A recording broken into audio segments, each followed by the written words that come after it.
Nesta lição, aprenderemos que a falsa vida de santidade é um perigo real que assola o povo de Deus. Veremos que é muito fácil identificar os pecados cometidos pelos escribas e fariseus. No entanto, ressaltaremos que somos tão vulneráveis quanto eles a incorrer nas mesmas práticas. É algo que precisamos considerar. Vamos juntos aprender a palavra de Deus.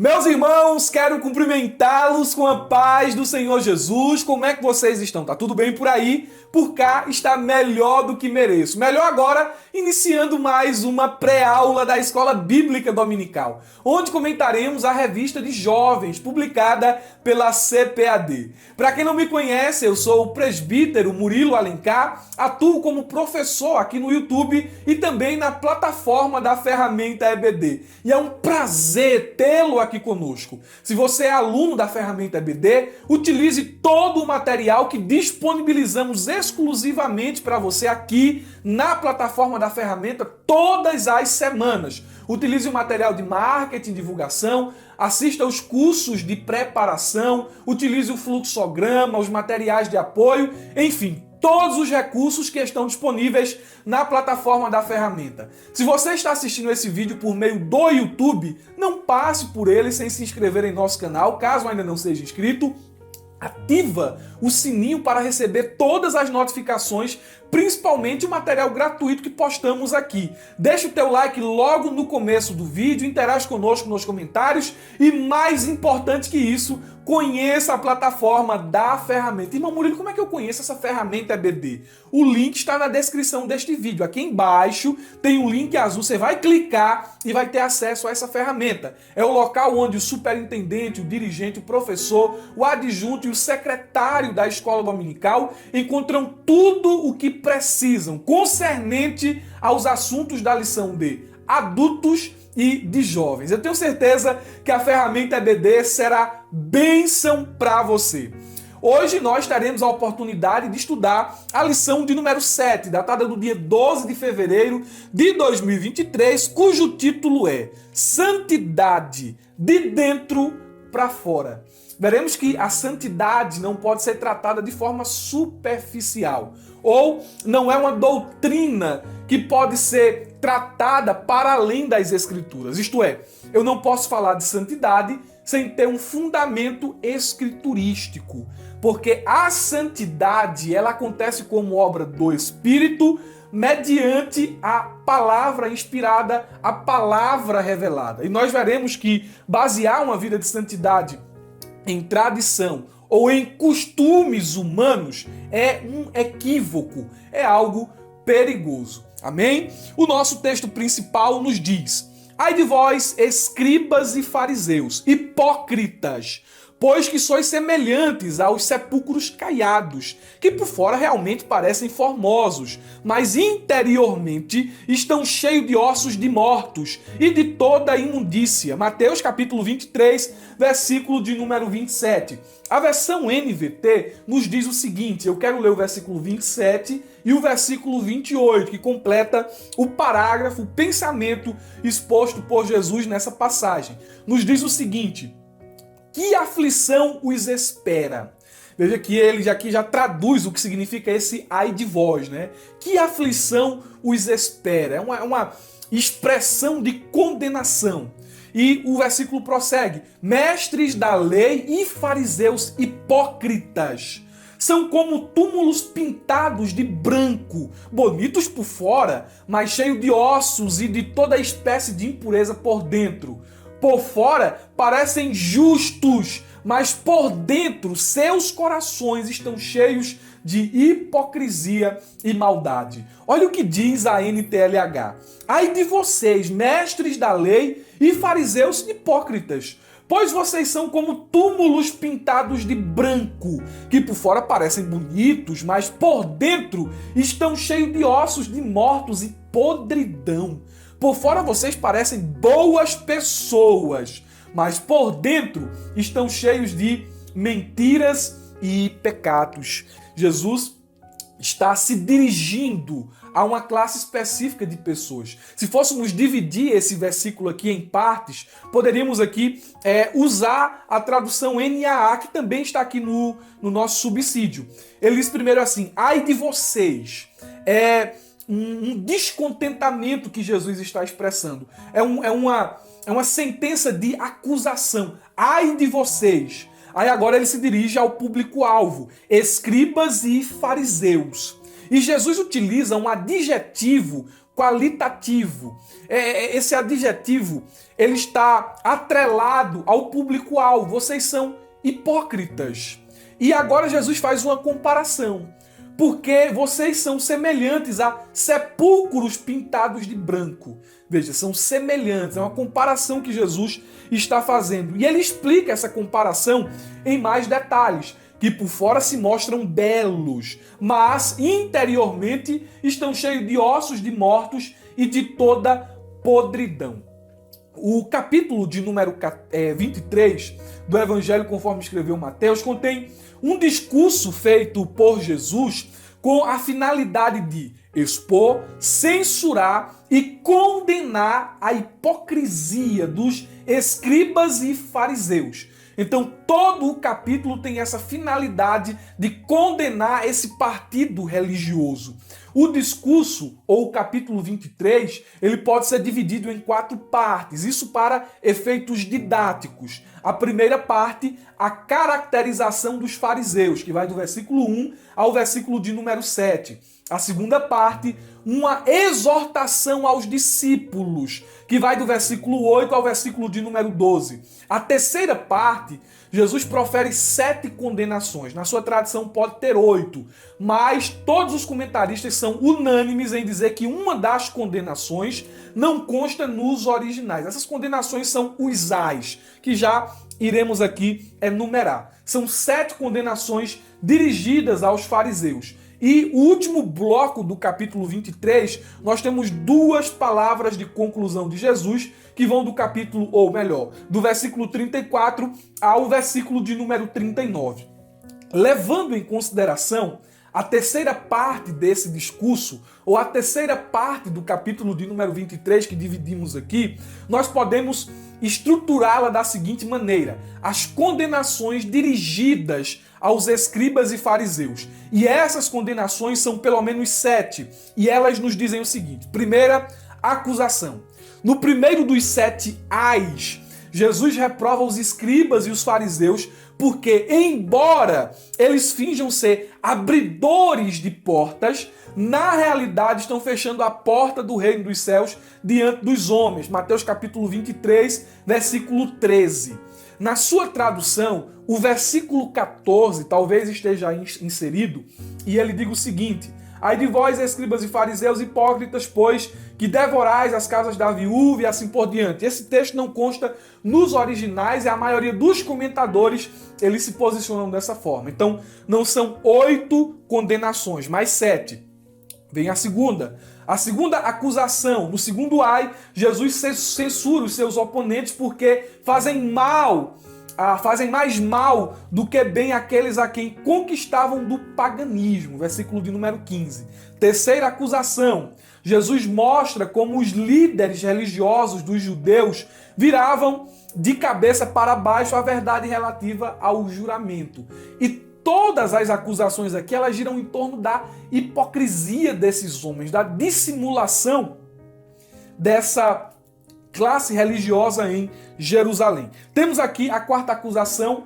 Jesus volta às palavras introdutórias do primeiro e do segundo ai, e ele acusa os escribas e fariseus de inverter os valores, como se dizimar pequenas ervas aromáticas fosse de maior significação do que praticar os mandamentos mais pesados, literalmente falando, da lei. Quinta acusação é uma denúncia. Eles estavam preocupados com a aparência, não com a justiça pessoal. Aí temos aqui a sexta acusação, que é onde está o nosso texto áureo, ou o nosso texto principal. Jesus ele revela que os fariseus encobriam suas motivações pecaminosas com palavras e ações de piedade. É por isso que Jesus diz, vocês são sepulcros caiados, bonitos por fora, mas cheio de morte, cheio de osso, cheio de imundícia por dentro. E nós temos a sétima acusação, onde Jesus ele revela a perversidade dos escribas e fariseus. Eles diziam o seguinte: se os profetas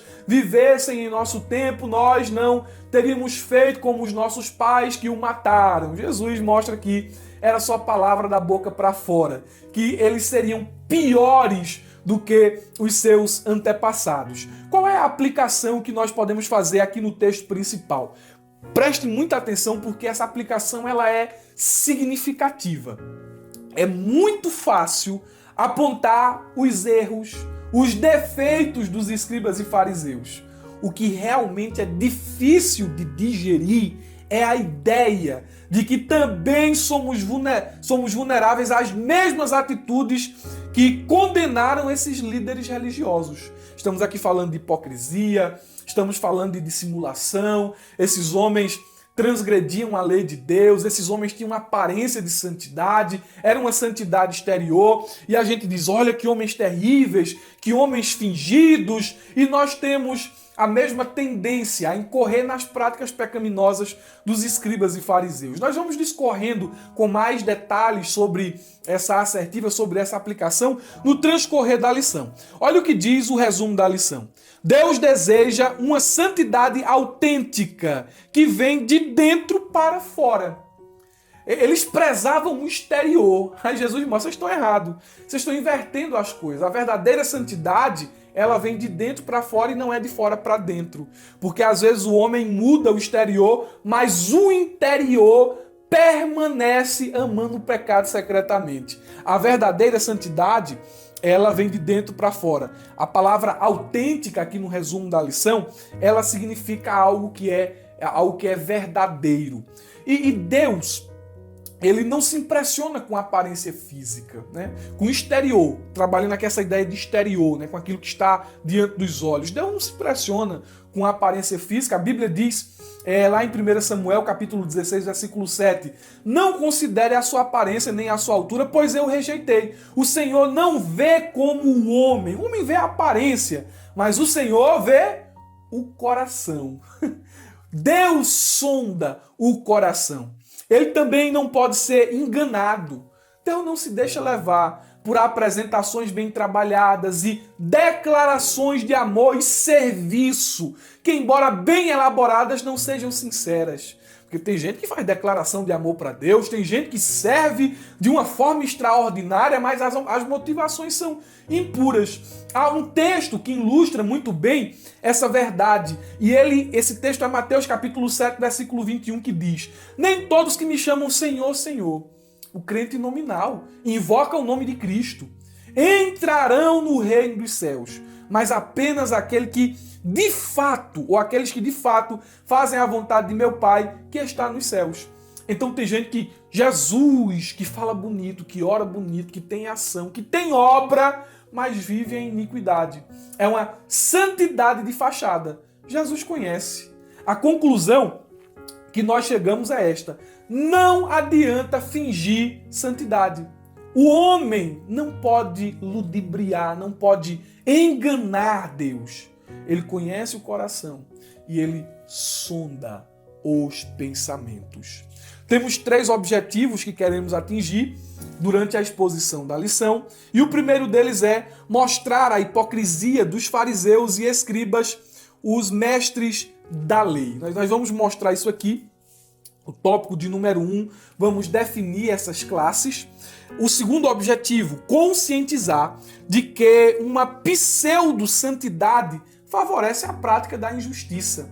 A falsa devoção, ela é um atalho para a apostasia. E nós veremos isso no tópico de número 2. E em terceiro lugar, temos o último objetivo, que é mostrar o que leva uma pessoa à cegueira espiritual. Jesus chamou os escribas e fariseus de condutores de cegos. Eram cegos conduzindo outros cegos. E o que é que leva alguém a uma cegueira espiritual? Falaremos sobre isso no tópico de número 3. ponto de número 1, ou tópico de número 1, nos diz a hipocrisia dos fariseus e escribas. E esse tópico aqui, ele tem a finalidade de trabalhar quem são os escribas, os fariseus. Ele vai mostrar por que é que eles são acusados de serem hipócritas, e também nós veremos aqui um pouco da falsa devoção desses homens. Primeiro subponto diz a origem dos escribas e fariseus. E eu quero no subsídio ir um pouco além do que está na lição. Eu quero falar sobre os escribas, sobre os fariseus. Os essênios estão aqui definidos dentro da lição, mas eu quero apresentar aqui de forma também muito breve os saduceus e o sinédrio. Entender essas classes de partidos aqui, esses partidos religiosos, e entender o que era o sinédrio, vai lhe dar uma clareza a respeito das passagens que estão registradas nos evangelhos. Primeiro, quem eram os fariseus? Os fariseus eram um partido religioso, político e religioso, que existia nos dias de Jesus. Eles são antigos, e alguém diz que eles surgiram na época dos macabeus. Os fariseus, eles eram conservadores. Eles tinham a lei de Moisés e os escritos dos profetas em alta estima. Eles eram considerados intérpretes da lei. O próprio nome fariseu significa separado. Eles eram grupos separatistas, ou separatistas, fariseu, separatistas, separados, e eles eram assim conhecidos por serem aquelas pessoas de poucas amizades. Eles prezavam muito a aparência externa, o comportamento, e eles se achavam sucessores de Moisés no quesito interpretação da lei. Então, fique com essa ideia aqui. Era um partido religioso conservador. Depois nós temos os escribas.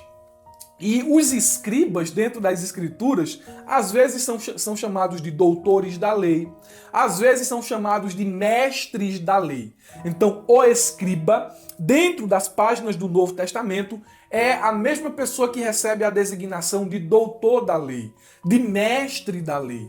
Os escribas eram excepcionais, eles eram copistas. Eles às vezes eram secretários nas sinagogas responsáveis de zelar pelos pergaminhos que continham os escritos do Antigo Testamento. De tanto copiarem o Antigo Testamento, ainda não tinha a imprensa como nós conhecemos hoje, os livros eram copiados à mão, de tanto copiarem a Torá, os livros proféticos, os livros de sabedoria, esses homens se tornaram mestres. Veja, copiaram tanto o livro de Gênesis, copiaram tanto o livro de algum profeta ou outro, passando de um pergaminho para outro, de um pergaminho para outro, que eles se tornaram especialistas na lei. Os fariseus, eles seguiam as interpretações dos escribas. Nem todo fariseu era escriba, mas geralmente todo escriba tinha uma tendência a ser fariseu. Depois nós temos os saduceus. E os saduceus, tal como os fariseus, também eram um partido político religioso. Os saduceus era um partido mais liberal. E esse partido era composto geralmente por os sacerdotes e pela aristocracia, por aquele público mais financeiramente abastado. Era o grupo de elite, porque dos saduceus o sumo sacerdote fazia parte do partido dos saduceus. Então, essa classe, ela era uma classe um pouco liberal, não só na política, mas também na doutrina. Eles conviviam bem com o governo romano, diferente dos fariseus, que olhavam para os romanos como inimigos, de fato. E os saduceus também eram liberais na teologia, na doutrina. Eles não acreditavam em ressurreição, eles não acreditavam em anjo, eles eram mais céticos com relação ao sobrenatural. Eram mais céticos. E nós temos aqui os essênios, que a lição traz aqui, era um partido mais separado, um partido que vivia afastado do templo, do sistema religioso daquela época. Não cabe aqui falar tanta coisa sobre os essênios, também não vou me deter aqui sobre os zelotes, mas quero explicar o que era o sinédrio. O sinédrio era um concílio, era uma autoridade legal entre os judeus no período anterior à queda de Jerusalém. Então, o vocábulo sinédrio é um termo hebraico e aramaico transliterado do grego sinédrion, que significa sentar no concílio. E preste atenção nessa informação aqui. Os judeus, eles acreditavam que o sinédrio era uma genuína continuação dos 70 anciões escolhidos para ajudar Moisés na liderança de Israel.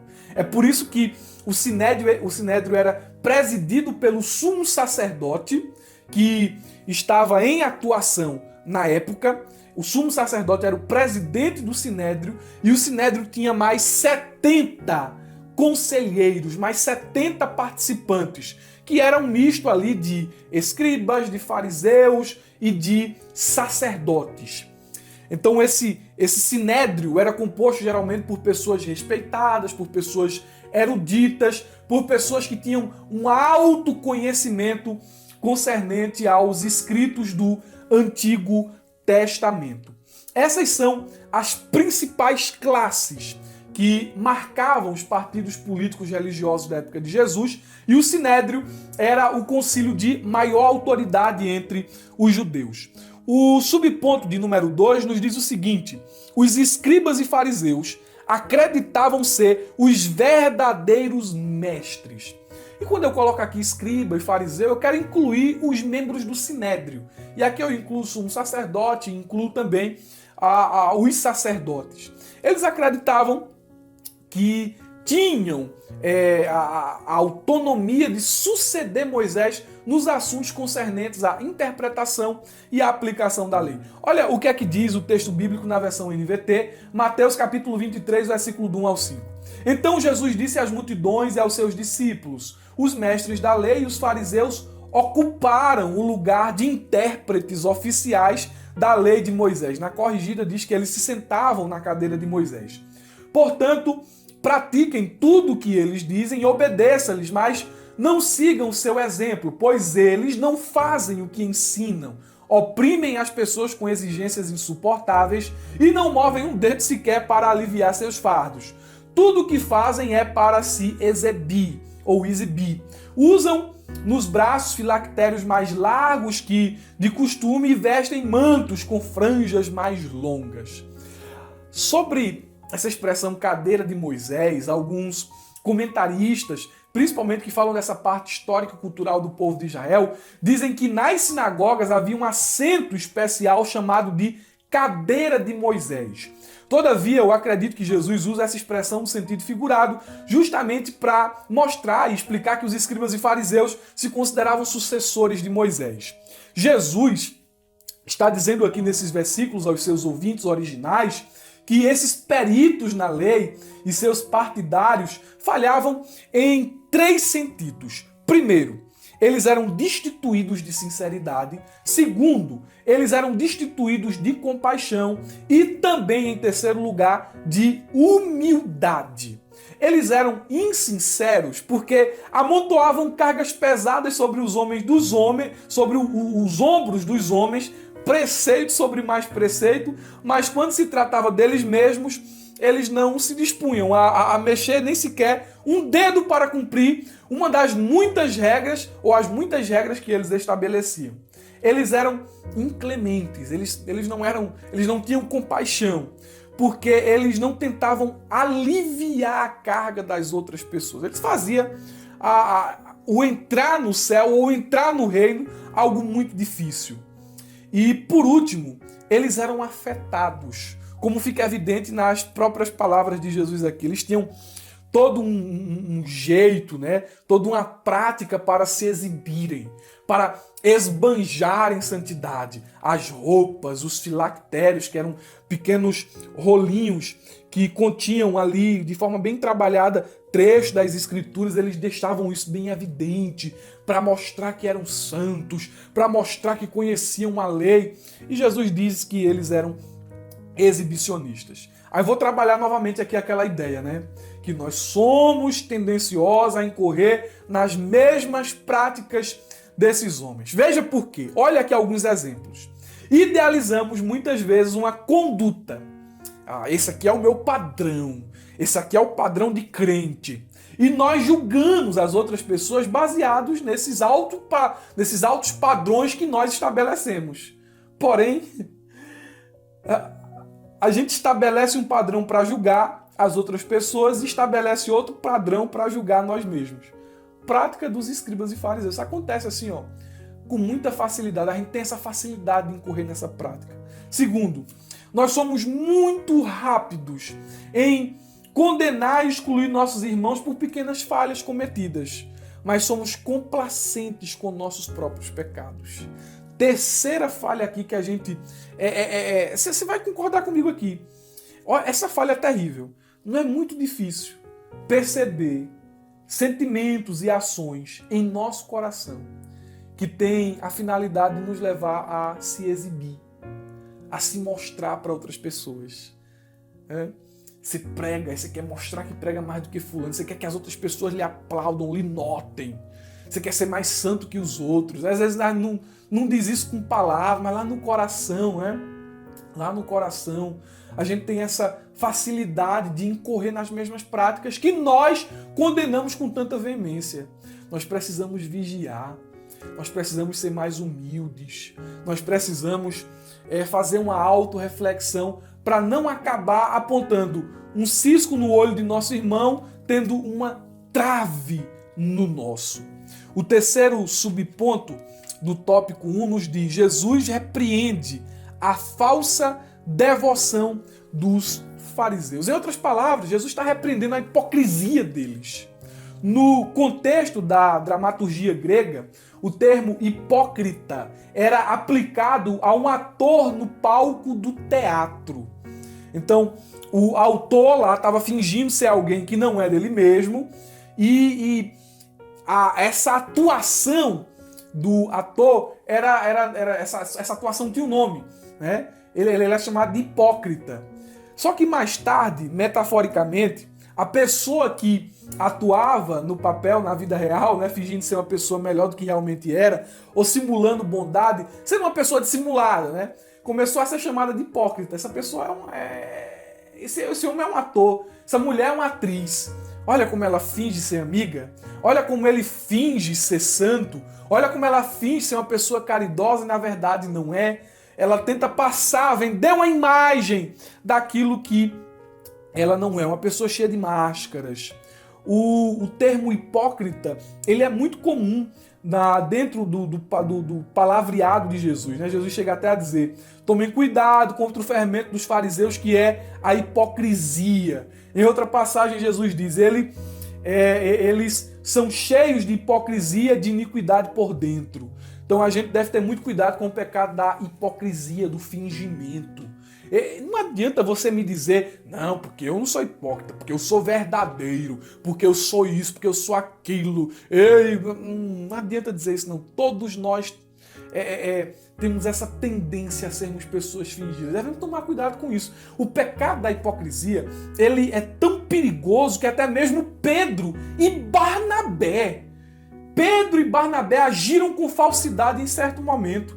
Olha o que é que diz Gálatas capítulo 2, versículo 13.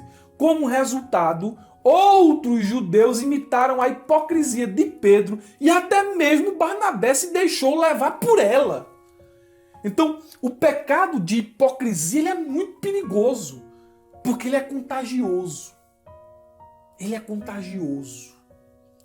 A hipocrisia ou a falsa devoção também é muito perigosa porque ela é amiga da apostasia. Geralmente o hipócrita está tomando um atalho para a apostasia. 1 Timóteo capítulo 4, versículo de número 2. O texto diz: tais ensinamentos vêm de homens hipócritas e mentirosos que têm a consciência cauterizada. E consciência cauterizada aqui é sinônimo de apostasia. Então a hipocrisia, ela anda de mão dada com a mentira e ela toma o caminho da apostasia. A hipocrisia também é terrível porque ela impede o crescimento espiritual. Primeira Epístola de Pedro, capítulo 2, versículo 1. A Bíblia nos diz: livrem-se, pois, de toda maldade e de todo engano, hipocrisia, inveja e toda espécie de maledicência. Aí ele vai dizer no versículo de número 2, desejai o leite racional, tal, para que por ele vá descrescendo. Então, a hipocrisia aparece aqui na carta de Pedro como um empecilho ao crescimento espiritual. Os fariseus estavam estagnados no âmbito da sua espiritualidade, justamente pela falsa devoção. Devemos tomar cuidado com isso em nosso meio. Devemos ser vigilantes concernentes à hipocrisia, à falsa piedade, a não viver só de aparência. Nós devemos buscar ser profundos em Deus, ter raízes na palavra de Deus, sermos cristãos autênticos. O tópico de número 2 nos diz a exterioridade da santidade e a prática da injustiça. O autor, ele parece que faz um salto aqui. Ele faz uma digressão, né? Ele faz um salto digredindo alguns capítulos. Ele sai do capítulo 23 e vai para o capítulo de número 15. Ele muda o capítulo, mas o público de oposição aqui ainda é o mesmo, os escribas e fariseus. O assunto continua sendo o mesmo. Jesus está mostrando que Deus reprova uma santidade que acontece simplesmente de fora para dentro. Jesus reprova esse tipo de santidade. E ele vai para o capítulo de número 15, o subponto de número 1 do tópico 2 diz: os escribas e fariseus faziam acusações injustas a Jesus e aos seus discípulos. Veja que acusações são essas. O versículo 1 e 2 nos diz: então alguns fariseus e escribas vieram de Jerusalém até Jesus e perguntaram: por que os seus discípulos transgridem a tradição dos anciões, pois não lavam as mãos quando comem? Mateus, ele descreveu vários confrontos entre Jesus e esses líderes religiosos. Os fariseus e os escribas acusaram Jesus de assumir prerrogativas divinas, Mateus 9,3, de se relacionar com pessoas ruins, Mateus 9,1, de permitir que seus discípulos não guardassem o sábado, Mateus 12,2, de ele próprio não guardar o sábado, Mateus 12:10, de expulsar demônios por Beelzebu, Mateus 12:24, e aqui nós temos mais uma confrontação. A questão aqui de confrontação é a seguinte: o que é que deve regular a vida do homem e da mulher de Deus? A tradução, ou a tradição humana, ou a palavra revelada de nosso Senhor. Veja que a acusação é a seguinte: os teus discípulos estão transgredindo a tradição dos anciões. O que é a tradução ou a tradição dos anciãos? Refere-se à interpretação, essa palavra, tradição dos anciãos, refere-se à interpretação oral e escrita da lei de Moisés.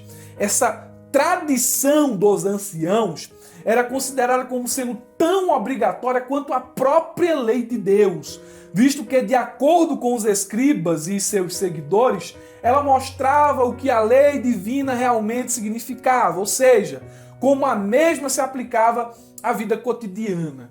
Então, eles tinham essa tradição escrita e também de forma oral, eram interpretações das passagens do Antigo Testamento. E o problema aqui é que esse conjunto de interpretações rabínicas, eles eram, em primeiro lugar, considerados como tendo a mesma autoridade da Bíblia. Minha interpretação, ela não é inspirada por Deus. E ela só é válida à medida que ela é fiel às Escrituras. E os escribas e fariseus cometiam esse erro de colocarem a tradição em pé de igualdade com a lei de Deus, com a palavra de Deus. essa tradição dos anciões ou dos anciãos, ela continha regras sem amparo escriturístico e muitas delas bem triviais, como por exemplo esse lavar as mãos aqui que nós vamos explicar. Eles tinham até regras para fazer concernente a um ovo que uma galinha colocava no dia de sábado. E isso era motivo de discussão. Olha, a galinha colocou o ovo no dia de sábado. O que é que a gente faz com esse ovo? É lícito comer esse ovo ou não? Quantos passos uma pessoa pode dar no dia de sábado? Eles discutiam até absurdos, né?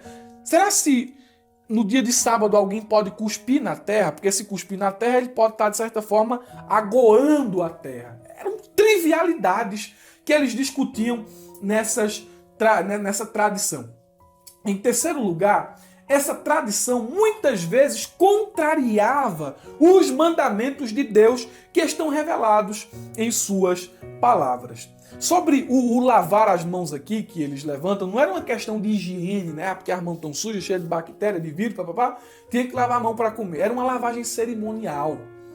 Tiveram contato com os gentios, estiveram no mercado, agora para comer tinham que passar por todo um ritual.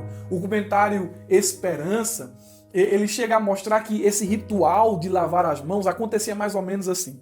Eles tinham ali um pouco mais de 1 decilitro de água, mais ou menos 100 ml, e as mãos eram lavadas 2 vezes. Alguém ia lá, derramava a água nas mãos, tinha todo um jeito de derramar a água, todo um trabalho bem elaborado. Aí derramava a água nas mãos, ele lavava as mãos, aí tinha que derramar água nas mãos de novo, porque a água que tirou a sujeira das mãos na primeira lavagem se tornou impura, aí derramava outra água e tinha todo esse processo para depois então poderem comer. Aí eles estavam dizendo assim, olha, teus discípulos estão muito errados porque não estão guardando a tradição. E Jesus olha para eles e diz o seguinte, vocês é quem estão errados, porque vocês prezam mais pela tradição do que pela palavra de Deus. Vocês seguem essas regras humanas, mas desconsideram o que Deus prescreveu em sua revelação. É por isso que o subponto de número 2 diz o seguinte, Jesus demonstrou que os acusadores eram, na verdade, os transgressores.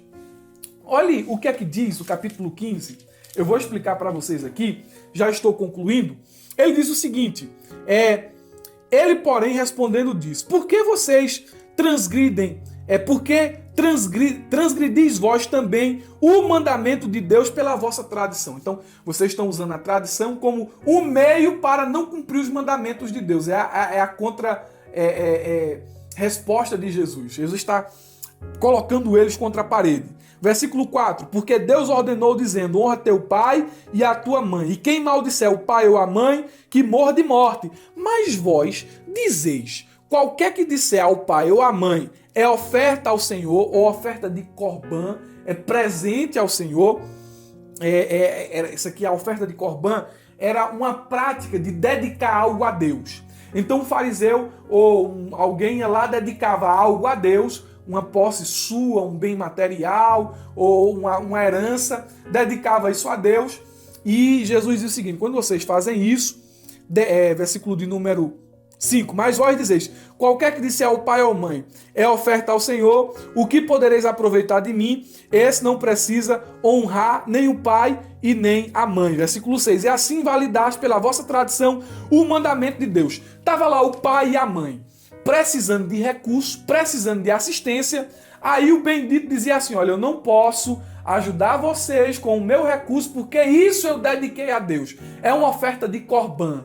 Então, pela tradição, pelo cumprimento da tradição, eles estavam desonrando o mandamento de honrar pai e mãe.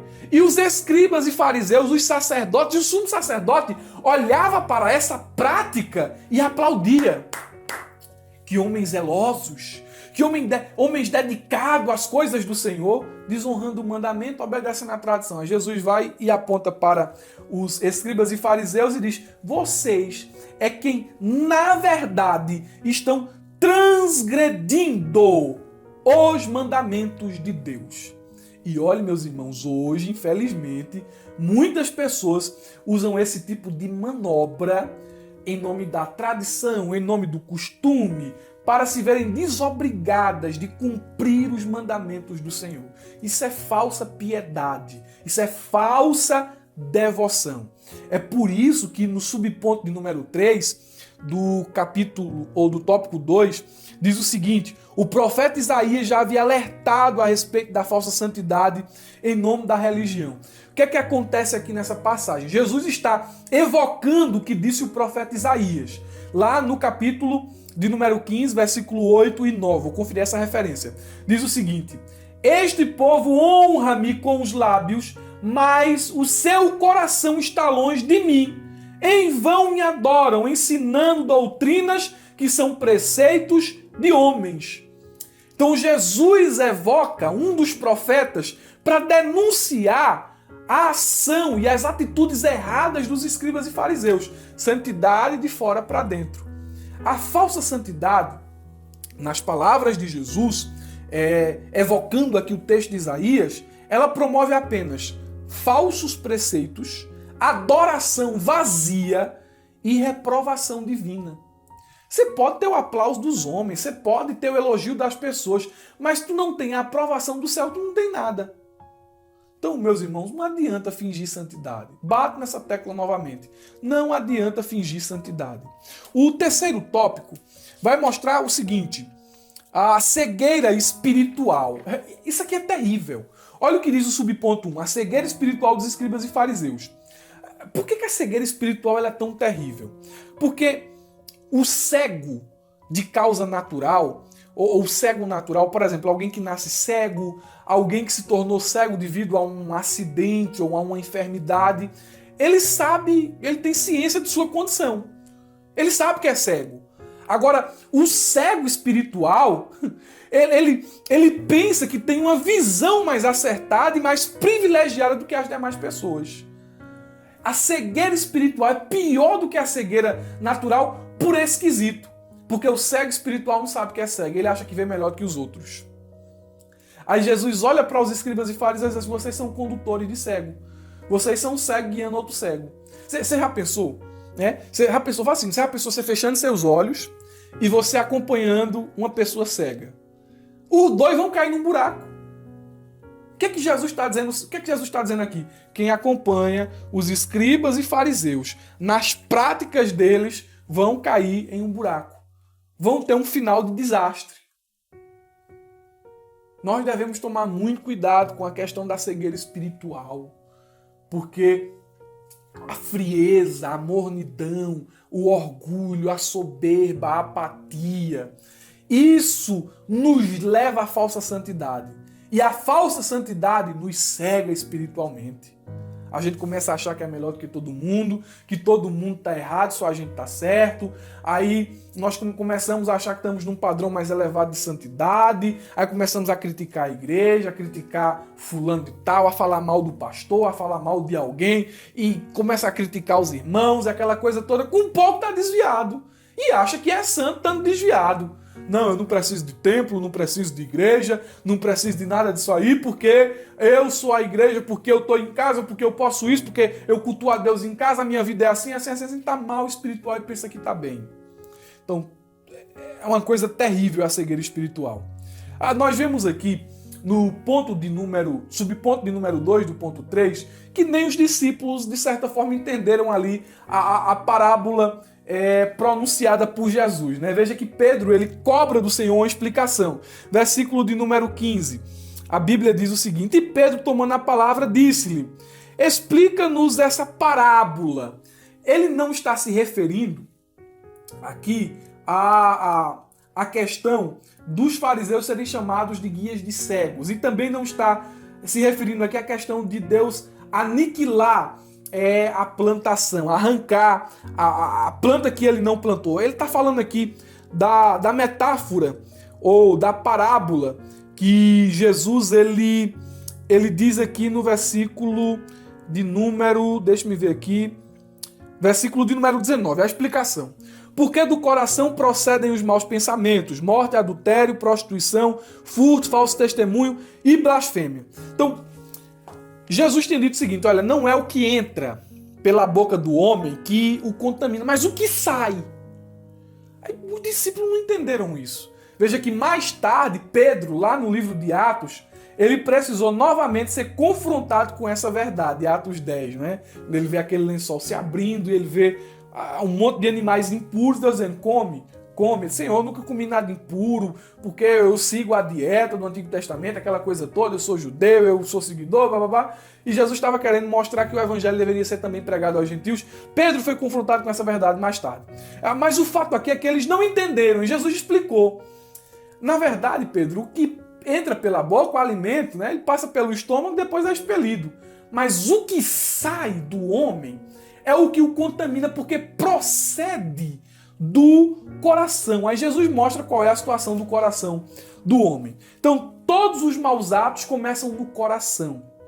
E Jesus deixou claro que o motivo pelo qual as pessoas pecam é uma questão que vem de dentro. Nosso coração ele se inclina em direção ao pecado desde quando nascemos. E embora muitos se esforcem para manter a sua aparência exterior atraente, né, o que está no coração, cedo ou tarde se revela. Ninguém é carnal às escondidas. Né? As obras da carne são manifestas. Então elas se manifestam. Você pode esconder aqui, esconder ali, esconder aqui. Uma hora ela se manifesta. Uma hora as obras da carne se manifestam. Eu penso que com isso a gente também tem atingido aqui o subponto de número 3, né, o que contamina o ser humano, é o que está no seu coração. Uma palavra final sobre esse assunto aqui, é um assunto extenso, né? A gente trabalha muito versículo dentro de uma lição de escola dominical, mas eu queria dar uma palavra final aqui para você. O que a gente aprendeu aqui como resumo nessa lição? A gente aprendeu que a santidade é aquela que acontece de dentro para fora. E a santidade de verdade, ela não é a obediência a regras humanas. Ela flui, ela acontece como uma obra do Espírito. E a sua manutenção, ela tem a sua manutenção pela obediência da palavra revelada de Deus. Santifica o homem é a palavra. Santifica na tua palavra, na tua verdade. A tua palavra é a verdade. Eu estou confundindo já aqui os versículos. Já é de madrugada, mas a gente está gravando aqui. Mas veja que a santidade ela acontece como um resultado da obra do Espírito e da observância, da obediência à palavra de Deus. E a gente deve policiar o nosso coração. O Espírito está trabalhando em nós, devemos ler a palavra, obedecer a palavra, mas devemos vigiar. Devemos policiar o nosso coração. É uma ferramenta, é um elemento importante o nosso coração. Provérbios 4:23 diz: acima de todas as coisas, guarde o seu coração, pois ele dirige o rumo de sua vida. Guarde o seu coração, jovem. Guarde o seu coração. Não deixe ele se encher de entulho, de lixo, de pornografia, de imoralidade, de soberba, de inveja, de violência, de intriga, de amargura. Não, guarde o seu coração. Porque para Deus lhe usar, para Deus lhe abençoar, você precisa ter o coração puro, você precisa viver em santidade. Sem santidade, ninguém verá o Senhor. Eu penso que essa breve explicação tenha lhe ajudado concernente ao assunto dessa lição. Irmãos, orem por mim, porque minha agenda aqui está muito corrida. Estou gravando essa aula de madrugada já. Daqui a pouco vai amanhecer o dia e a gente está aqui ainda trabalhando. Mas é uma bênção, irmãos. Eu faço isso com muito prazer, muito prazer. Às vezes o corpo está cansado, a mente está cansada, mas mesmo diante do cansaço a gente quer estar aqui envolvido, quer estar aqui falando a palavra de Deus. Às vezes a mente já não acompanha mais o raciocínio, mas a gente está aqui, dentro dessa responsabilidade. É muito bom, irmãos, é muito bom participar da escola dominical. Eu quero desejar a vocês uma ótima aula de escola dominical, um ótimo final de semana, e aos alunos da ferramenta EBD, se ficar alguma dúvida, não hesitem em escrever aqui na plataforma da ferramenta EBD, tá bom? Não leve dúvida para a classe, estamos aqui à disposição de vocês. No subsídio aqui, eu deixei para vocês aqui um acróstico que vai ajudar bastante a chamar a atenção dos seus alunos em classe, tá bom? Então, não se esqueça, continue, sempre abra a jaula.